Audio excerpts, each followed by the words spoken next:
You're listening to Tag You're It with host Rhonda Spaziani on greeninkradio.com. Welcome to Tag You're It on Green Ink Radio with host Rhonda Spaziani. Today's guest is Corbie Mitleid. She's a psychic, channel, and medium, reading since 1973. She travels coast to coast and into Canada as a full-time intuitive counselor, has appeared on radio and television, and is an inspirational teacher and facilitator. She's featured channel in Robert Schwartz's breakthrough series, Your Soul's Plan and Your Soul's Gift, and is herself the author of Clean Out Your Life Closet, the first volume in the Self-Development Project series. Her specific skills include tarot and oracle deck readings, spiritual intuitive counseling, past life retrieval and analysis, mediumship, and spirit guide conferences, including speaking with one's soul or higher self. Visit her at CorbieMitleid.com for more information, and that is spelled Corbie, C-O-R-B-I-E, Mitleid, M-I-T-L-E-I-D.com. Welcome, Corbie. Am I forgetting anything? Hi, it's great to be here. The only other thing I can think of is I'm a Maine Coon cat mom of 3. That's about all you didn't get. Maine Coon cat mom of 3. Love that. And you're also a tarot reader as well, correct? Certified professional. I've been reading since 73. So that tells you how old I am. So welcome very much to Tag You're It. And we have some really amazing things to go through today. Corbie, I found Corbie online. I've been doing this kind of thing where I am intuiting when people are calling to me and asking them if they want to be on Green Ink Radio. So you're tagged because of the wonderful things you're doing. Thank you. They're fun. That's the most important thing. They are fun. And your website is great and fun and engaging and really informative. And I recommend that everybody go to her website, which is Corbie, C-O-R-B-I-E, Mitleid, M-I-T-L-E-I-D.com. One of the reasons it's good to go on the website is that I have a calendar there where you can just schedule yourself in. And if you take a good look, then you will see usually we'll have a special that's right on the front page, whether it's a discount on a reading or something extra within it. There's always something good, but you won't know it until you go to the website. The website's really fun, guys. You should go on. I was on there the better part of several hours because I was reading all the information. It's very informative and very, very engaging. And Corbie does readings. And what I was really interested in, Corbie, when I was looking at your website and doing some research for this interview, is that you're the only medium that I've encountered thus far, and I've been doing research in medium and interviewing mediums. You get into past life readings, which is really unique. There are people out there who do past life readings, but it depends on the depth and it depends on why. Just as I always tell people, I'm not here to amaze you with my wiki-woo, I'm here in service. A lot of people will just say, oh, well, I feel that there's a past life where you were a peasant and you had a hard life, which is why it's important to work this time. What? I'm sorry. Yeah. So I am someone who does past life retrieval. And that is so important for people to know the difference between a retrieval and a regression. A regression is where someone who should be a certified hypnotherapist, a certified regressionist, takes you, the client, into the Akashic records where you wander around and you find the book you need. As a retrievalist, you sit with me and you say, why is it that I'm so weirded out by wet hair in my face? I'm the one that has the library card. I go up, pull the record from the Akashic and say, here, read chapter 2. I tell you what that life was. And I usually do it in detail. And that's very important. You even have that on your website about that. Getting detail is critical. It is. But the other reason that it's critical that I know that you're someone who is certified for past lives. If someone gets in a bad spot, if they're reliving rape, if they're reliving their death and it's very traumatic, you, Rhonda, have the skills to remove them, to say, look at it objectively, and they can still get the information. If someone is just playing with this, it's like a Ouija board. You don't know what's coming. And someone who doesn't have your training can't get them out. With me, it's very safe if you have no real background because you're not the one going upstairs. I am. That's why both you and I are important in past life searching. Depends on how the client wants to get the information. So that's very interesting difference. So for your, in some ways, you're a little bit safer for them to access that information because they're not the ones going into the physical experience. That's right. But some people feel that going into the experience is important. For instance, when I had a past life regression, I relived the life 2 lives ago when I was shot down over Zonnebeek in Belgium. What happened when I relived it is I saw the 5 places from sternum to waist where I had always had stabbing pains and never knew why. It was because those were the 5 bullets that took me out. After that regression, they never returned. There is a place for both. Yes. Yes, I agree. And I'd be very interested in doing a past life retrieval myself, having done a lot of past life regressions. I have not done a past life retrieval, so I'm going to be booking my session coming up. So because of that, that falls into the whole karma and reincarnation. Can you explain that a little bit from your perspective? Sure. It is not only my perspective, but it is that of Robert Schwartz, who's written 2 breakthrough books, Your Soul's Plan and Your Soul's Gift. What we have discovered is karma is not carrot and stick, bad and good. That's the pre-kindergartner's way of looking at it. Karma is actually 5 things. It is unbalanced energy, which is a neutral. Contrast, you want to learn about abundance, you have to be both rich and poor.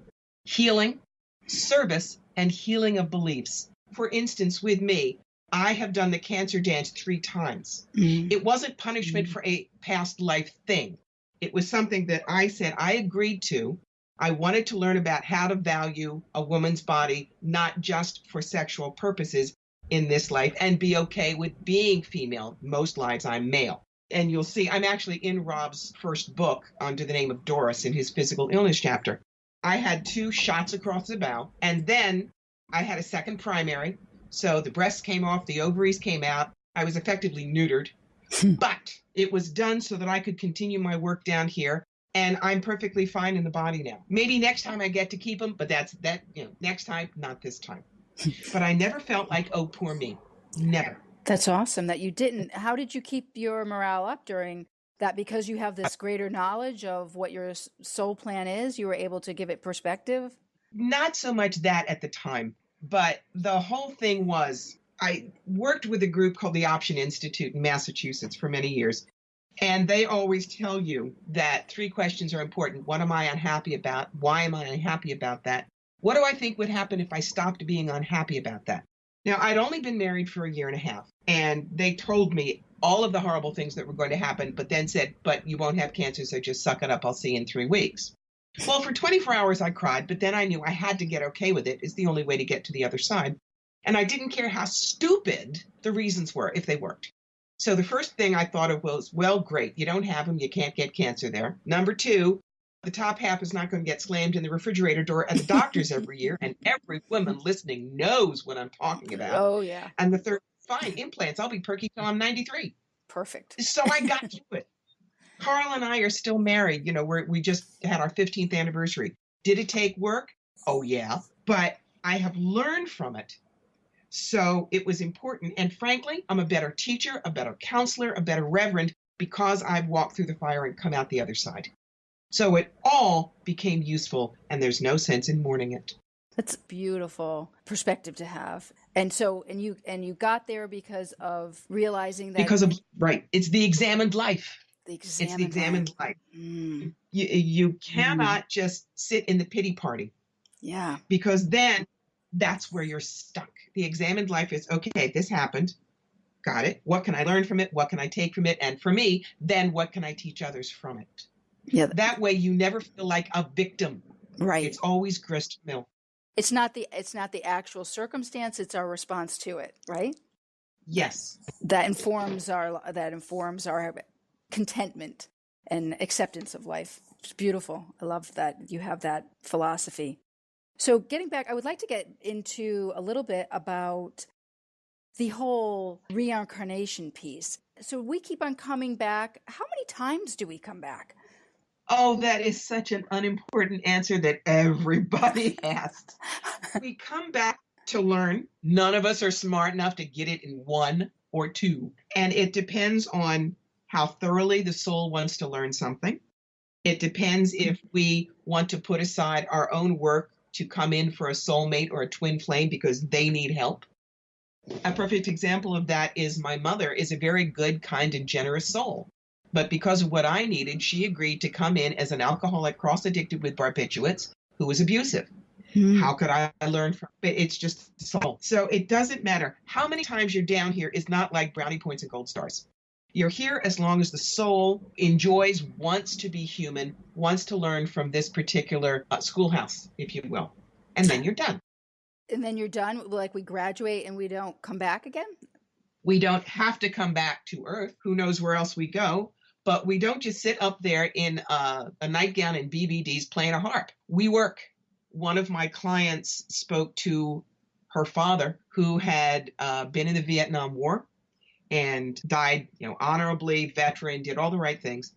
But he spends his time up there shepherding people who die from IUDs, people who are killed in, genocide sweeps. He specifically knows what the horrors of war are like, and he is spending his time between lives helping those souls who are traumatically shot out of their bodies and into the ether. So when that happens, when there's a trauma death, do we need a little bit more transition time and assistance? Is that what happens? Maybe. It depends on the soul. Some souls bounce out right away. Some souls are really lost. One of the things that I can do is I'm what I call a doorway. And if there is a soul, a personality part of the soul caught in the gray spaces, they're wandering between this world and the ethers upstairs, they can sometimes show up in my living room. 25 years ago, there was a German soldier from World War I, half his face blown away, and you don't see the guts. It's not there. It's like it was erased on an Etch-a-Sketch. And he'd been wandering, and they all want to know, first thing is who won. And you explain that no longer matters. You get them to forgive themselves for who they killed and forgive those who killed them. And you can usually release them, get them into the light. And that personality segment gets to be hung up in the closet. It's done. That soul fragment goes right back up. A soul fragment. So we have fragments of our souls that are like coexisting. We could have a part of our soul kind of wandering and the other parts of our soul living other lives. All right, I'm going to give you an audio-visual aid. Okay. I want you to look at your hand, palm toward you, and spread out the fingers. Okay. The palm is our soul, too big to fit in these little bitty bodies. So it sends down tendrils into these personality bodies. Now, think about if you have threaded a shoelace in your sneaker, and you should be able to pull it in and out. It's normal, but it gets a knot, and you can't pull that segment back. The two pieces of shoelace are still attached, but there's a blockage. That's how I would say to look at it. Our soul does not get pieces sheared off like, you break off a piece of bread. It's not like that. It gets stuck. Okay. So they see you, these wanderers. Do you have a certain light or what attracts them to bring them into your living room? I'm the right radio frequency. They get a feel for it. Now, what happened in that case is my particular spirit guide at that point was someone that I had flown with in World War I. And so if he saw somebody who was wandering, he might bring that soul to me to help release them. Dead people find me, yes. So do they find you at all kinds of places? You're at a cocktail party and all of a sudden there's a dead person next to you? Or is it just like when you're meditating? No. It's not necessarily when I was meditating, because this was just, I was sitting in my living room reading and all of a sudden, boom. But that was back in 1994. My ability to ground center and shield and keep the open and close sign firmly in the window is what keeps me from having people come in when I'm not ready for them, when I can't concentrate on them, when I can't help them. And I frankly think that's important because people who are not versed in what we do, people who think there's nothing to it and I must be special because they can't do it themselves, if they think that we don't have boundaries, that's why they're scared of us. Oh my God, she's walking past me in Price Chopper in the soup aisle. Is she reading my head? No, I'm not. But it is also, one of the reasons that I object to what I call drive-by psychic shootings. Now, forgive me, I am going to have to pin this on Teresa Computer, the Long Island medium. Anyone comes up to me at the pizza parlor and goes, I have a message from your aunt, or is your car, that tire is bald, you're going to die in 2 weeks if you don't get it fixed. It's like, who the hell are you? And get out of my face. I don't know I can trust you. You weren't invited. Out. That is why it's a drive-by psychic shooting. Her ability to feed her ego and look important trumps your privacy. And with me, never, never. So do you get those messages? You just don't share them to the people? I mean, are you getting, or is your shield like in place so you don't get all kinds of psychic Shield readings? is in place. If I got one of those things, what I would probably do is how places like Lilydale, true spiritualism, you are told, go up and you can tap them gently and say, excuse me, ma'am, I am a psychic medium and I believe I have a message for you. May I deliver it? And if they say no, or Jesus says you're bad, or who are you, you shut up and you will just depend on spirit to get the message to them another way. Mm-hmm. If they say yes, you don't do it the way Caputo did, because that's sensationalist. You might say, I believe I have a message from your Aunt Doris, and you look at them and they go, yeah, I have an Aunt Doris. Please check the right rear tire on your car. There is some concern. Now, which one are you going to better? Yeah. One that is practical or one that says you're going to die? Yeah, that's terrible. I wouldn't want to get that. No. So when someone comes in for a reading with you, can you tell me what that looks like a little bit? Like someone sits, they can call you, they can Skype with you, FaceTime. Can they FaceTime? Yes. FaceTime. Yes. And so they book their reading appointment, and I think they're half an hour, an hour, or long, right? You can book different levels. Yes. Depends on how much stupid you have to shovel, is how I put it. You're the one who decides on how much time you spend. Mine's going to be really long then. As you'd be surprised. When someone comes to me, I say, okay, what's the most important thing for you to get out of your knowing today? That's not cold fishing, because if they say, oh, I don't know, just tell me what you have, then no matter how fast I talk, and I'm a New Yorker, even in an hour, I'm not going to get their whole life out. And they might have wanted to hear about something I simply didn't get to. And then they go, oh, she's terrible. She didn't tell me anything I wanted. See? Mm-hmm. But if you tell me it's my family and my work, and I say, great, that's the everyday tour bus. And I pull out the cards and we start rocking and rolling. If you say, I keep dreaming about 18th century Belgium, mm-hmm. that's a past life. If you say, I want to speak to my spirit guide, Binky, that's spirit guides and angels. Or I need to speak to Aunt Mabel and she's dead. It's mediumship. Mm-hmm. So once you tell me what tool to use, then I go rocking and rolling. So you've got that whole big bag of skills and talent. So really you can kind of really hone exactly what someone wants. That's amazing. I call that being a general practitioner. You know, I'm the family internist. You have something like you really have some health concerns, I would send you to a specialist. For instance, my buddy Stacey Wells out in Arizona, I consider her the top medical intuitive in the U.S. So I would tell you what I see, but I'd give you Stacey's information. And that is another mark of, I believe, a true professional intuitive counselor. We know when you need to see somebody else. We know when we can hand you a reference point and then you can do your own work. We do not assume we're the only people for you. So I do see that you are a member of Bob Olson's Best Psychic Directory. I think that's quite a credential.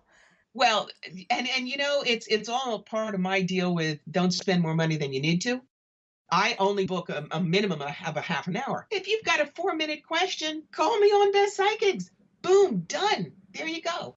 The only real difference is I don't record on Best Psychics Directory, but when you come to me for a reading, you will get an MP3 download, so you have a record of what we talked about. It's the only difference.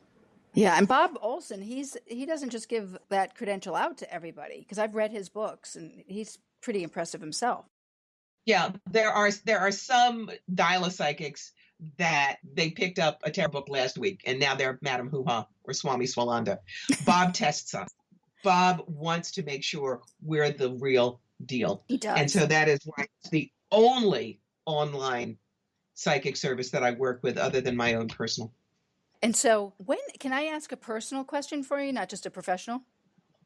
Sure. When did you realize that you had these talents? Did you know since childhood? I can do that in the 30-second elevator speech because everybody wants that. When I was 9 years old, I read a book called The Witch Family by Eleanor Estes. And instead of thinking, who, that's scary, or ha, ha, ha, I thought, and your point is, I knew there was magic in the world and I wanted some. Fast forward to 73, when I was a senior in high school, working part-time at Spencer Gifts, and they had the James Bond 007 tarot deck, and I bought it. We were all hippies then. You had your fringe jacket, your elephant bell bottoms, and you needed a deck. Now, about 5 years later, people went on to roller skates and disco balls. I stuck with reading, wanting to make sure that I was a clear channel for the information to come out. All of a sudden, in 1994, I could do hands-on healing and talk to dead people with no training. That's when I figure Spirit handed me my draft notice and said, greetings, you're working for me. So I hung my shingle out part-time. But in 2011, while we watched the towers burn, I turned to Carl and I said, I need to do my work full-time. People need to know there are other answers out there. And he said, I believe in you, go do it. So for a year, I made sure evenings and weekends that I could do this work. I could make a living at it. 2002, said goodbye to corporate life and have never looked back. Never looked back. So you're living your truth and your vision, and it's been working out really well for you. That's inspirational in and of itself, never mind the reading. Well, it's my sentence of passion, which is helping people cross the bridge from fear to fearlessness and fly.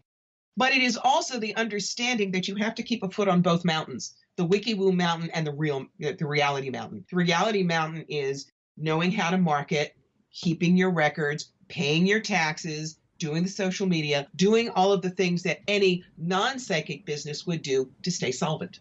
It's not one or the other, it's both. Yeah. And you do a great job of it. Go to her website, Corbie Mitleid, Mitleid.com, because it's really great.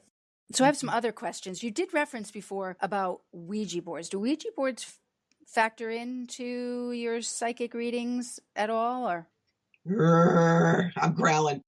For me, Ouija boards, when you don't know how to ground, center, and shield, are like throwing open your door in a strange neighborhood and yelling free beer. You do not know who's out there, but they heard you and they're coming. Uh-oh. And yes, Jane Roberts got Seth through a Ouija board. Esther Hicks started with Abraham through a Ouija board. But I have had to deal with two hysterical teenagers who, when they first said, who's there, just put their hands on the planchet. What was spelled backwards was, I have an axe and I'm here to kill you. Now, that's not their Uncle Danny. And for everybody who says it's in the toy department, because I always get that, I say, okay, fine. Do you have a kid? Yeah. How old is the kid? 8. What's his name? Johnny. Fine. Johnny takes you and says, wow, I got all A's on my report card and you promised me a toy and this is what I want, and drags you into the toy department and shows you a box that says, my first chainsaw. Are you going to let him play with it by himself? Is it in the toy department? No, you're not. So when people get that analogy, it's dawn breaks over Marblehead. They really get that this is not a toy. But it has been steeped in so much misuse that it's when you got a lower level entity at the corner of Akashic and Karma, and they say, hey, Sid, there's another one. Let's go play with their head. Ooh. So I don't recommend Ouija boards under any circumstances. It sounds very scary. I'm not. I think they're scary anyway, but. And you're making me think that they are scary, so I'm staying away from Ouija boards. It's pretty much. They are tools like crystal balls and tarot cards and a scrying mirror. They're all tools that are neutral in and of themselves. But because Ouija boards have such a bad rep, it's easier to fall into the stupids with them rather than make it a useful thing. Okay, so note to self, everyone. Stay away from the Ouija boards. We're not skilled enough. We could go down the wrong corridor. So speaking of that, how do we go down the right corridor? Do we have ways to contact our angels and our spirit guides? And is there? Oh, good Lord, yes. Okay. Yes. Everybody, I am not special. You can do what I do. Everybody is wired like the same house plan. It's the circuit breaker. With me, the power flows, the information flows. People who think what I do is the devil's work and they would never do it themselves, it's unlocked and rusted shut. People who aren't sure, but for some reason they always know when the mother-in-law is going to come over, they have a short in the system. They think they're not getting anything, but they are. So I recommend 2 particular books. Okay. And the first one, remember it's Boot Camp, is by the late Ted Andrews. Psychic Protection, Balance and Protection for Body, Mind, and Spirit.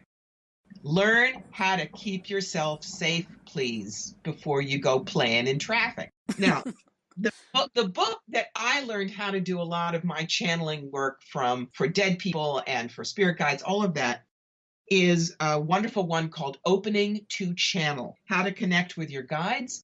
And it's by Sanaya, Sanaya Roman, and Dwayne Packer. It's been around for 25, 30 years. It has been revised. but it's such a good, solid, useful text. Like I say, if I can do it, so can you. But you're probably like, I could maybe play chopsticks, but you're kind of like the Mozart, aren't you? I mean, we don't all have the same abilities, do we?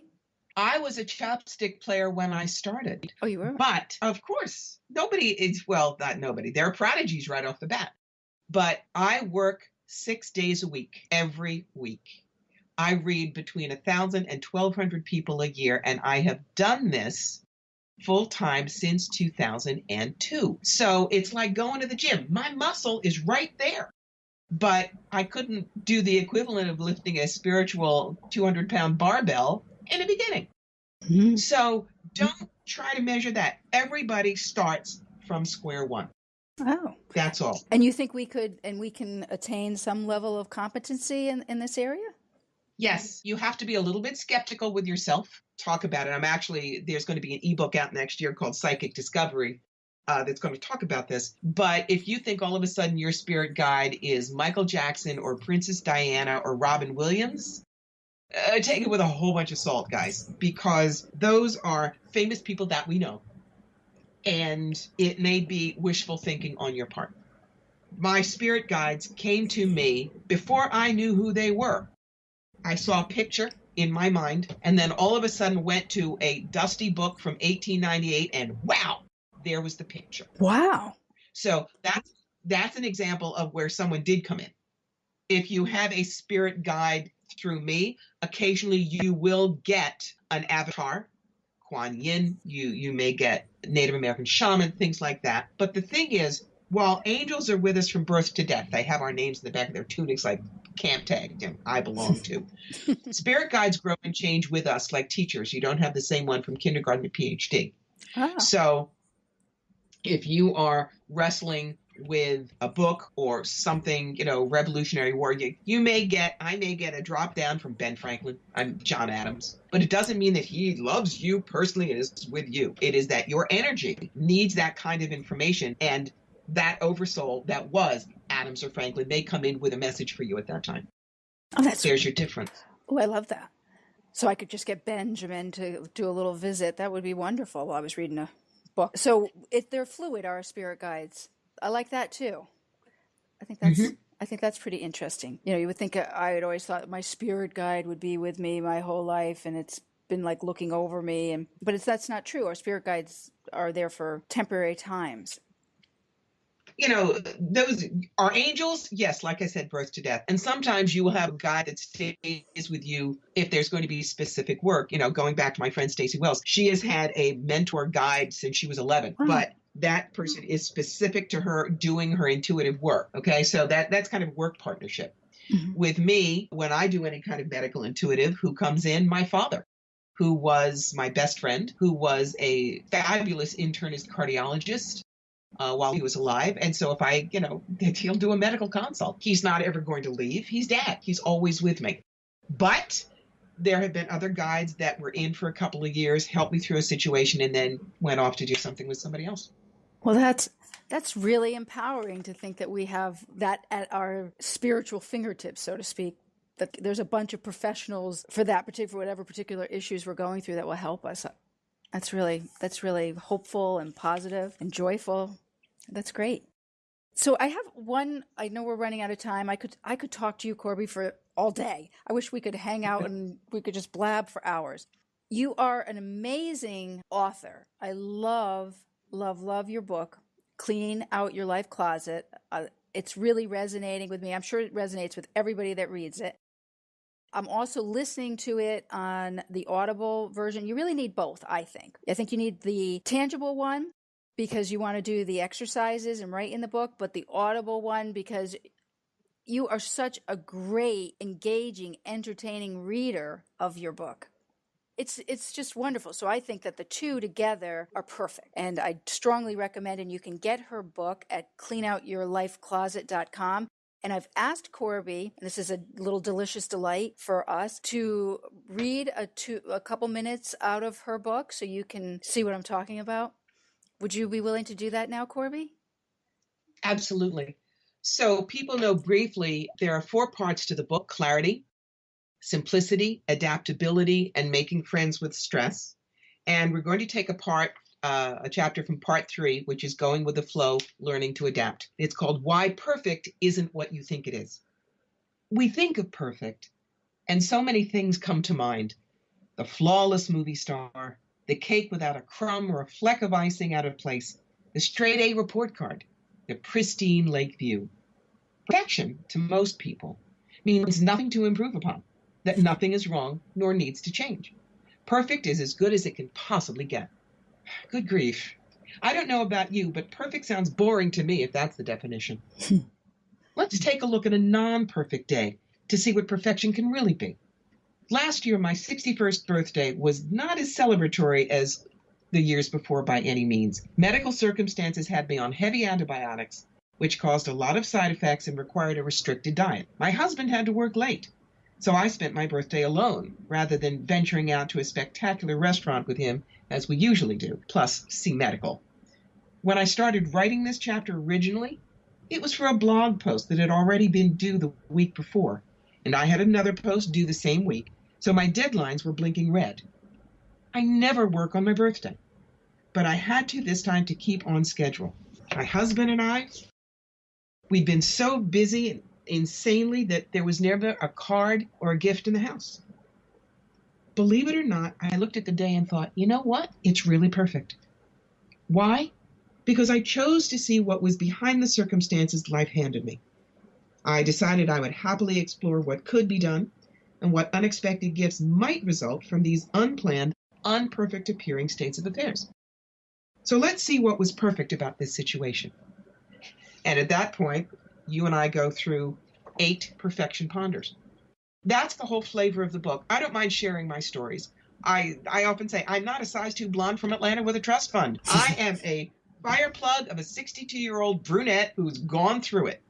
And if I can get it good, if I can make it better, so can you. Love it. Yay.